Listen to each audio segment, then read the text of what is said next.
go play outside, let's go to the beach today, or even I'm ready to take a hike. These are all mantras many of us have grown up with and still practice today.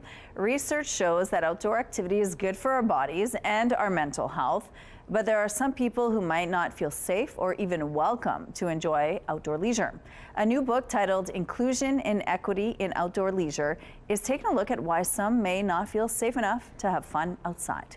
Joining us now is U of M Faculty of Kinesiology and Recreation Management Assistant Professor and co-editor of the book, Mandi Baker. Good morning, Mandi. Good morning. Thank you so much for joining us. Now, what led you down this path? Why did you want to write this book?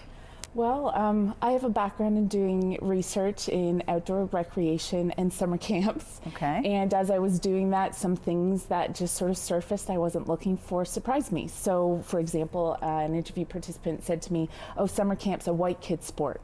Or, "Why would you send your kids away and pay for them to sleep in a bag?" And it was one of these moments where I had a real, oh, hey, this is a cultural institution that I took for granted growing up in Canada. Now I was doing my studies in Australia, and Australia doesn't do summer camp quite the same way. And so I found myself explaining this phenomenon to people that had just never really taken it for granted the way North Americans do. Okay. So it raised this question of who feels welcome here? Who feels like they belong? Who feels that they have the right to be in camps? And then that led to outdoor recreation, outdoor education, and outdoor leisure as a broad concept that covers all these different fields. And that could be anything from going for a hike or cross-country skiing, or even just going swimming at a lake somewhere. Absolutely. I even think about some of my Muslim friends going down to the local provincial parks, usually to have campfires and to cook meals together and have very social gatherings, and finding dogs off lead. And for a number of Muslim people, it's considered inappropriate or dirty to pet dogs. So to be able to find spaces in nature where they can feel safe and at ease and not have to contemplate or navigate these cultural differences becomes a thing. And the more I dug into it, the more I learned about these things. I have some great friends that have contributed to this book. And as an example, one woman leads what we call fat people hiking, or fat girl hiking. Okay. It's become a bit of a social movement of fat acceptance and body positivity. And she had posted on social media looking for a harness for large bodies to be able to go rock climbing and do high ropes courses. Harnesses are based on a particular notion that the waist is going to be smaller than the hips. That's what keeps you safe. And she couldn't find harnesses that were going to fit body shapes that didn't work that way.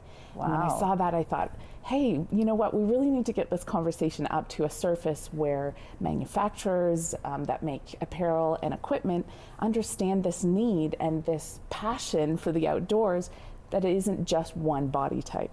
Even the way it's advertised is geared just for one demographic. Absolutely. What we know, the more we dig into looking back through marketing, but also all the research, is largely that outdoor activity, especially adventure activity, is geared towards white men who are able-bodied and usually of a particular lean body type. And if you think back through some of the advertising that you can see from a number of different retailers, it's only in the last 10 or 15 years that we start to see people of color included in that.